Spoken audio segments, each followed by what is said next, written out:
la Waislamu Tanzania BAKWATA na taasisi za Kiislamu nchini.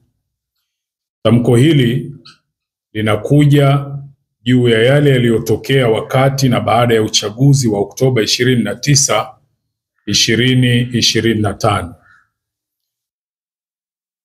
Baada ya kumshukuru Mwenyezi Mungu Mola wetu muumba na kumtakia rehema na amani kiongozi wetu Bwana Mtume Muhammad, sala na salam zimwendee yeye, masahaba wake pamoja na watu wa nyumbani kwake.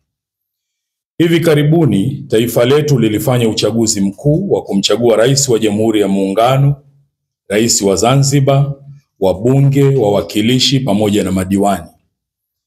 Katika kipindi chote cha mchakato wa kuendea uchaguzi huu, tumeshuhudia kwa upande wa wanasiasa kuibuka kwa makundi mawili kwa ukubwa tofauti.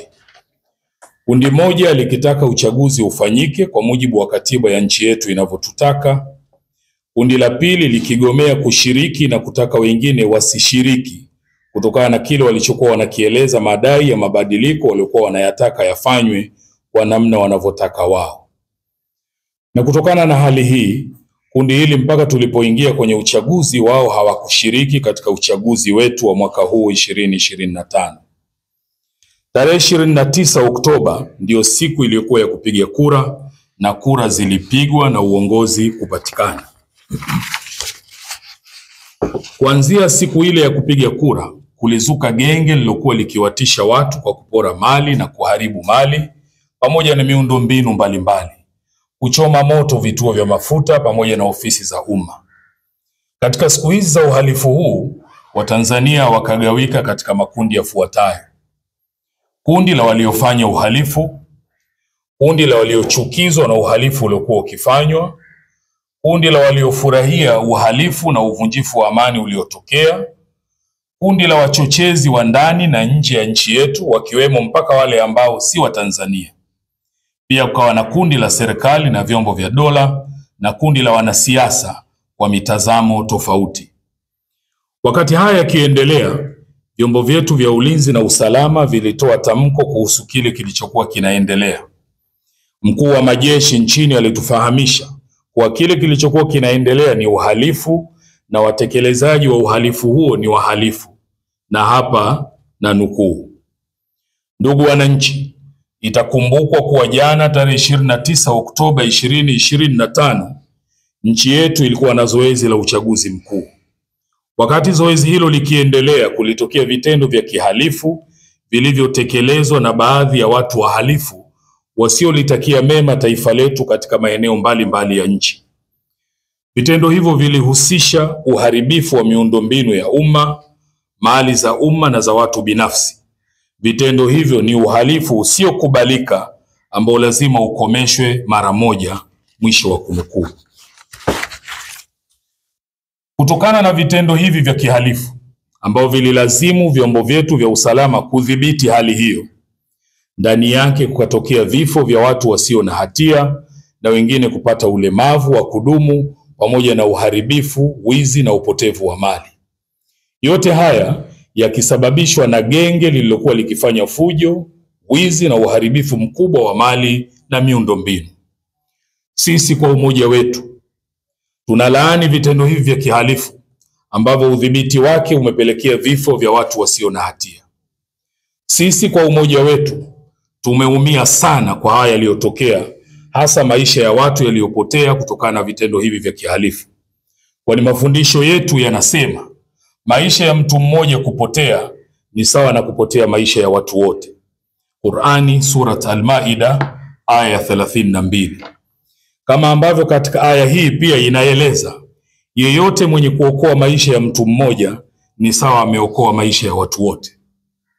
Kwa msingi huu, sisi kwa umoja wetu tumesikitishwa sana na upoteaji wa maisha ya watu wa hali yoyote ile iwayo. Na ndiyo maana kwa sababu ya kuchelea mambo kama haya, sisi kwa umoja wetu kipindi cha kabla ya uchaguzi tumefanya kazi kubwa ya kuhimiza juu ya umuhimu wa kutunza amani ya nchi yetu, na pale inapobidi kuna haki zinadaiwa, basi haki hizo zidaiwe katika taratibu ambazo hazitoleta uvunjifu wa amani na kupelekea maafa makubwa kama haya yaliyotokea katika nchi yetu. Kabla ya zoezi la uchaguzi mkuu, tulitumia muda mwingi kuwaasa waumini wetu na Watanzania kwa ujumla kuitunza na kuilinda amani ya nchi yetu, pamoja na kujiepusha na vitendo na maneno ambayo yanaweza kuwa cheche ya kupelekea uvunjifu wa amani. Sisi kwa umoja wetu tunaendelea kushikilia msimamo wetu wa kujali na kusimamia na kuilinda amani ya nchi yetu, kwani tunaamini pahala pasipo na amani haki haiwezi kudaiwa wala kupatikana. Haki ni mchakato, process, na kwa msingi huu haki ili ipatikane inahitaji wakati na pahala, time and space, na ili pahala pa kudaia haki paweze kufanya hivyo, amani inahitajika kwanza, ndipo haki iweze kupatikana. Pahala penye fujo, vurugu na watu kutishiwa mpaka kukatwa sehemu za miili yao, pahala hapo kamwe hapawezi kuwa na mazingira sahihi ya kutoa hiyo haki inayodaiwa. Sisi kwa umoja wetu tunaamini vitendo hivi ambavyo vimeleta maafa katika nchi yetu ni vitendo vya kulaaniwa na ni lazima vidhibitiwe na kuhakikisha havitokei tena katika nchi yetu. Lakini pia sisi kwa umoja wetu tunaitaka serikali ifanye uchunguzi wa kina juu ya kina nani ndio walikuwa vinara wa kuchochea vijana wetu katika kufanya uharibifu huu mkubwa kuwahi kutokea katika nchi yetu mpaka kufikia maisha ya watu kupotea. Sisi kwa umoja wetu tunaiomba serikali kuwaangalia wale wote ambao kwa namna moja ama nyingine wamekumbwa na maafa haya na wala hawakuhusika kwa namna yoyote ile, kuwaangalia kwa jicho la huruma pamoja na kuwafariji. Sisi kwa umoja wetu tunaisihi serikali katika kipindi hiki iangalie pale panapohitaji suluhu pafanyike suluhu, kama mafundisho yetu yanavyosema, na suluhu ni kheri. Qur'ani sura An-Nisa aya 128. Na pale panapohitaji maridhiano, basi serikali pia iwe tayari kufanya hivyo kwa maslahi mapana ya nchi yetu na raia wake. Japokuwa pia tunaisihi serikali yetu suluhu na maridhiano isiwe ni zawadi wanayopewa wale waliohusika na kushiriki katika uhalifu huu uliopelekea maafa haya. Sisi kwa umoja wetu tumekusanyika hapa kwa lengo la kumuomba Mwenyezi Mungu aendelee kuilinda nchi yetu na watu waovu, na pia awasamehe wale ambao hawajui walifanyalo, lakini pia wale waliofariki na wasio na hatia, kwa namna kwa hakika yeye ni mwingi wa rehema na kurehemu. Wetu pia hatuoni kuwa ni busara wala hatuoni kuwa ni afya kwa umoja wetu na mshikamano wetu katika nchi sisi kuitwa wajinga kwa sababu tu tulikuwa tukihimiza amani. Sisi kama sehemu ya jamii katika nchi yetu siku zote tumekuwa mstari wa mbele katika kusimamia na kuhimiza amani katika nchi yetu, hata pale ambapo kufanya hivyo kunapokuwa kuna tulazimu kukubali maumivu makubwa, lakini tulikuwa tayari kufanya hivyo. Tunataka tueleweke na viongozi wa dini wenzetu kuwa sisi sio wajinga na hatuwezi kuwa wajinga kwa sababu ya kuzungumzia na kuhimiza amani. Kama ambavyo pia kiongozi wetu Mheshimiwa Mufti na Sheikh Mkuu wa Tanzania pamoja na viongozi wengine kamwe hawawezi kuwa wajinga kwa sababu ya kusimamia suala la amani katika nchi yetu, amani ambayo ikiwepo tunanufaika na kufaidika nayo sisi sote. Ifahamike pia kuwa sisi kwa umoja wetu tukiongozwa na kiongozi mkuu wetu wa kiimani hatujawahi hata mara moja kuzuia watu wasidai haki zao wala kufuatilia haki zao kwa kufuata taratibu tulizojiwekea katika nchi yetu.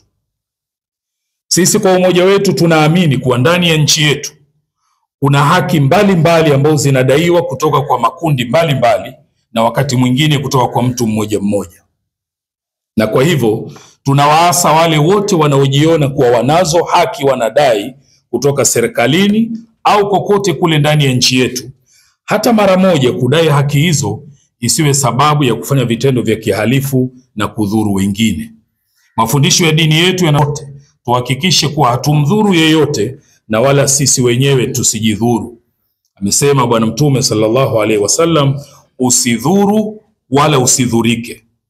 Tunasisitiza kuheshimiana, kuthaminiana na kusimama pamoja katika kudumisha amani, umoja na mshikamano wetu bila ya upande fulani kujiona kuwa wao ndio wana haki zaidi na nchi hii kuliko wengine. Kama ambavyo sisi kwa umoja wetu tunaamini kwa dhati kuwa katika nchi yetu hakuna raia daraja la pili kwa sababu ya dini, kabila, wanakotoka au rangi yao. Sisi kwa umoja wetu tunaazimia kuendelea kuiombea dua nchi yetu dhidi ya wale wote wanaotaka amani ya nchi hii ipotee kwa maslahi yao. Na Mwenyezi Mungu atubainishie wale waovu, tuwajue na kuwatambua, na atuonyeshe haki katika sura yake ya kweli na aturuzuku kuifuata, na atuonyeshe batili katika vazi lake la uovu ili tuweze kuisitisha. Tunamuomba Mwenyezi Mungu aijalie nchi yetu idumu amani yake. Awajalie wale wote walioathirika na maafa haya na kuwaondoshia huzuni katika nyoyo zao. Ajalie wale waliopoteza maisha awape malipo yanayowastahiki huko waliko, na wale waliopata majeraha awaponye majeraha yao kwa haraka, na waliopoteza mali zao Mwenyezi Mungu awape badali. Allahumma amin. Tunatoa wito kwa Waislamu na Watanzania wote katika kudumisha amani, mshikamano na umoja wetu wa kitaifa, kwani kwa kufanya hivi kuna maslahi kwetu sote. Na mwisho kabisa tunatoa pongezi kwa Rais wa Jamhuri ya Muungano wa Tanzania, makamu wa rais, lakini pongezi pia kwa mwanasheria mkuu wa serikali, pongezi kwa spika, pongezi kwa waziri mkuu, wabunge na madiwani wote ambao hawa watatutumikia katika kipindi cha miaka 5. Tunawapongeza, tunawaombea kheri. Mwenyezi Mungu awajalie, awazidishie hekima na busara katika kuliendesha taifa letu kwenye namna nzuri anayoipenda Mwenyezi Mungu na kuiridhia. Wabillahi tawfiq. Asanteni kwa kunisikiliza.